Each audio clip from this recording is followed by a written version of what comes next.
Good morning, guys. How are you? I'm here again, the teacher Natalia. We are going to learn about disease or sickness. Okay? Please read, listen, and say.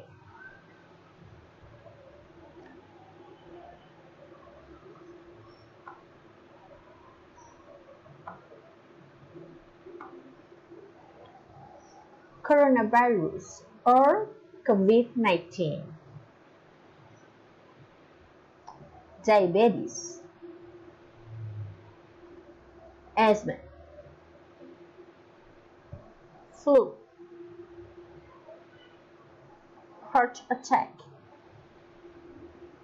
chickenpox, smallpox, fever, cold,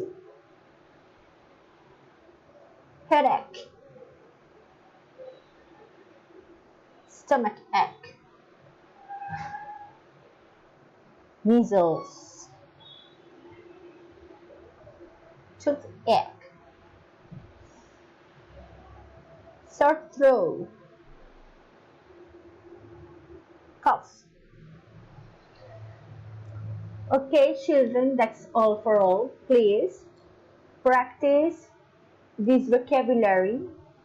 You can watch the video as many times as you need, but please learn, practice.